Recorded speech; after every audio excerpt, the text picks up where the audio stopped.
what about your family? You love your family, you love your children, and that's true, and that's all a part of living life, and that has nothing to do with non-attachment. But again, it just gets back to the point that you don't identify yourself because somebody loves you. You are who you are regardless of whether or not somebody expresses a certain degree of love that you think you might be expecting. Then the last part that I want to mention about this is that we certainly want to have goals and objectives that we're trying to achieve. We want to have these dreams and these visions. But if you think about this, we can set a goal for ourselves or have a dream, but that's actually very limiting because what we're able to achieve and accomplish and experience in our lives is limitless. So if we actually set a goal or a dream that we're going to accomplish, how much are we leaving on the table, so to speak, even if we achieve that dream? So the whole point of non-attachment in this regard is have that dream and that vision and move towards it. Don't become attached to that being the ultimate outcome. Allow the infinite possibilities to also exist. And when I've done that and when I've coached people through my coaching practice to do that, we have a much greater experience than we ever thought we were going to have. And when I'm really appreciative of the fact that you're a man supportive and encouraging and teaching of the intuitive arts, because you'll find many, many females who will, myself included, work within the intuitive arts. But when I find a man who's aware and tapped in on that level, kudos, and I'm so happy about that. So, the work that you have put into this book and that comes out in regard to your living in full expression, it does come from a place of creating, showing people how to create heaven on earth. And that brings me to my next question. How can we, with living in the moment and being in our present state and our present awareness and in our principle of non-attachment, how can we more authentically, daily, easily tap into God's will and create more of our heaven on earth? Well, one of the questions I raise in the book around the whole idea of heaven on earth is, what's your definition of heaven on earth? And I think there's too much of a group consensus that heaven looks a particular way. Right. And yet the way that I view it is that I look at each one of us, you and me and everybody else that might be listening, everybody else on the planet. We are an expression of the divine.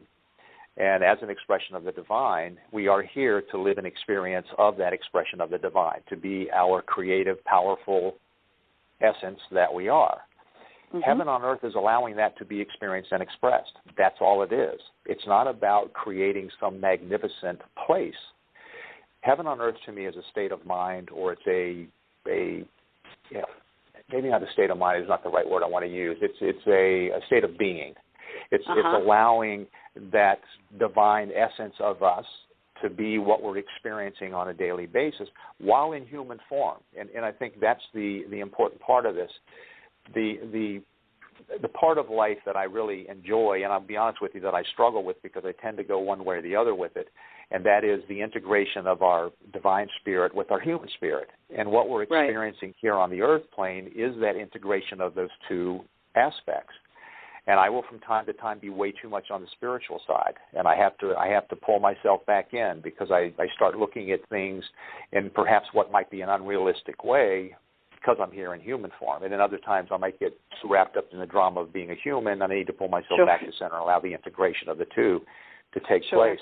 But to me, heaven on earth is really just allowing the divine essence of who we are to be the experience we're having and to enjoy it and play with it and embrace it. I don't believe that heaven is a place that we go once we physically depart this life. I think it's the state of being that we carry with us throughout our lives, and I think we create different aspects of it as we go throughout our life here on the earth.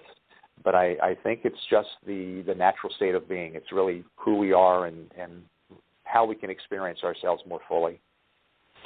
And how can our faith ignite power within us to become more empowered, to become more confident to living in our full expression? Because sometimes faith wanes. I mean, I know even in myself, there's definitely times I have to self-talk myself into some faithful experience. But, Right. faith is one of those things right now within our society, our culture, our environment that people are really struggling with. So how can we kind of ignite that a little bit to become more empowered? Well, I think there's something we need to recognize, and that is that when we have those moments when, to use your term, our faith wavers, the fact that we're aware of the fact that our faith is wavering is where we then get the opportunity to exercise our empowerment, because we become aware of it. Whoa, this is not who I am. This is not the experience I want to have. And so the awareness of it, and then the change in thought, and perhaps change in belief or change of behavior in that moment, is what is our empowerment.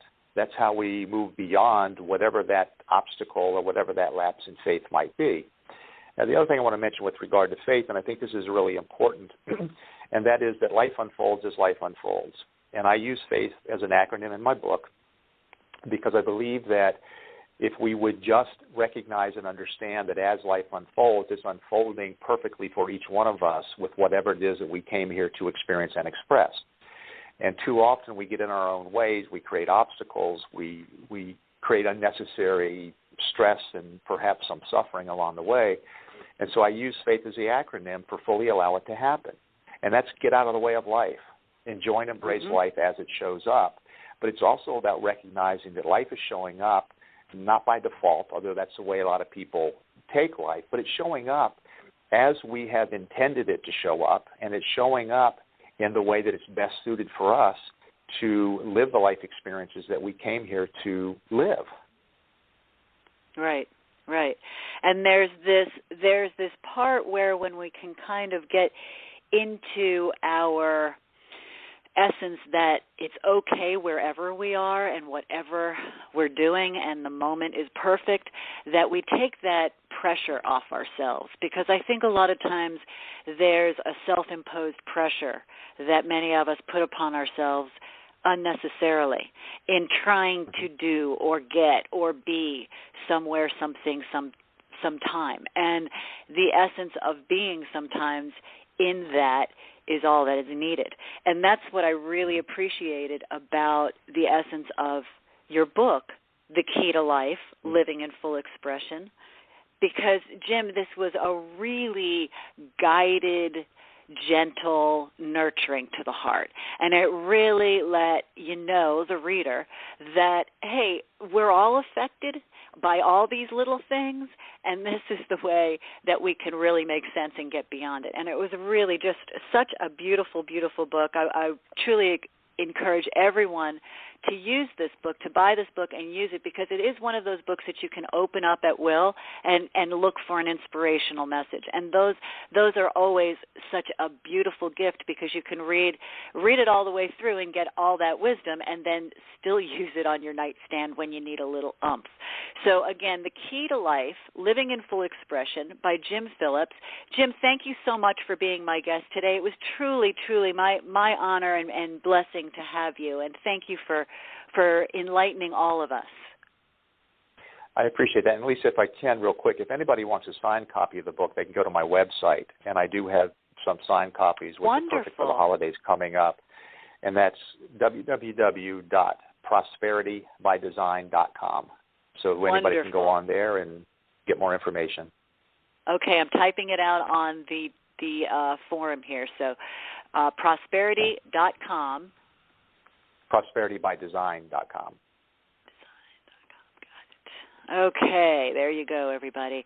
That's going to be an incredible, incredible gift for anybody at Christmas. I encourage you to buy it for Christmas gifts for anyone who's seeking. It makes for great New Year's resolution gifts. So, Jim, thank you so much for being my guest today. Jim Phillips, The Key to Life, Living in Full Expression. Go out and buy his book. Thank you so much for being on our show, Unlimited Realities. Thank you, Jim. Thank you, Lisa. Have a great holiday. Happy Thanksgiving.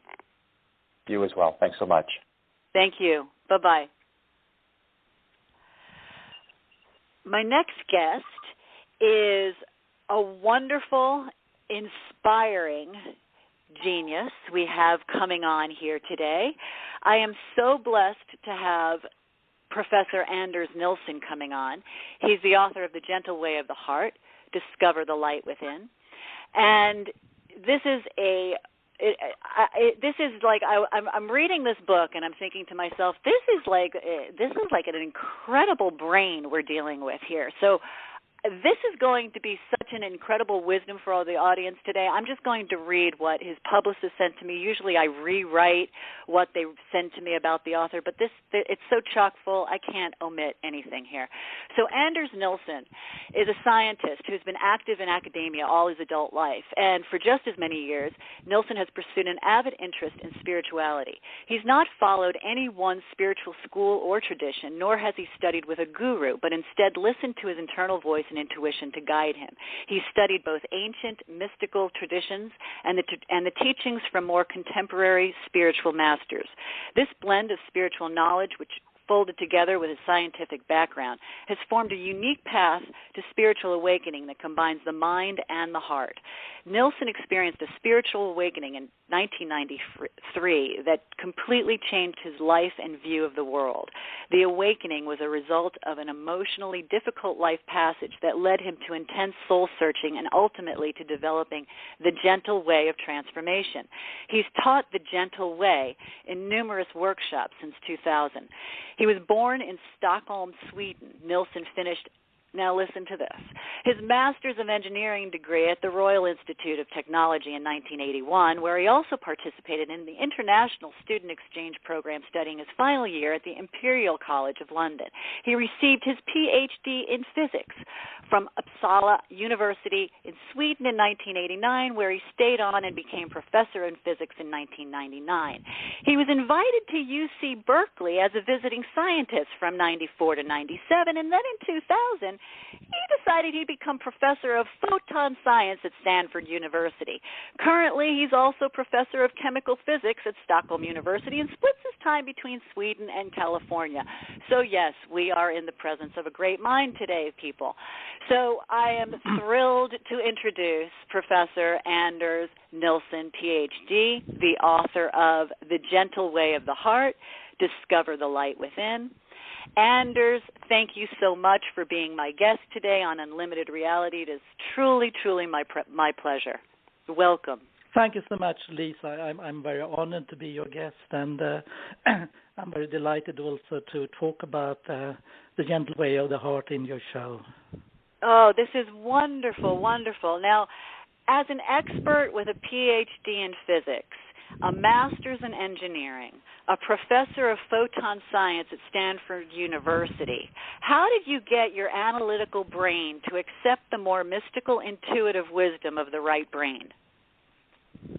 Actually, first of all, I might say that if anyone who is actually a very prominent scientist are using a mystical aspect, they might not know it actually, because some of the ideas that we come up with, it's often coming from somewhere, and I believe they come often from our mystical side, what I call the true self in this book. So we are all in tune with this, whether we know it or not. It's always been there, and I always been a very intuitive scientist. I usually know what I'm looking for, and then we discover it. It sort of comes like that. So it's also quite natural for me to also start to go into the mystical aspect after I have this, let's say, quite a dramatic opening for myself. And I believe very strongly that we in the future here on planet Earth and we as humans, we have to integrate and see this more scientific, materialistic view of the world. We need to see it also from a spiritual point of view to have this complementarity. So we really can bring a future, what I call what the heart desires, but we let it be manifested through science and technology, and that is going to be a very beautiful future, I believe. That is a beautiful future, and it's a beautiful reality to witness in our day and age where science and spirituality are marrying more, and you have more of the scientific, that mystical aspect. And you, Einstein incorporated more mysticism as well. And I see a lot of the reference to where you go in the book that brings me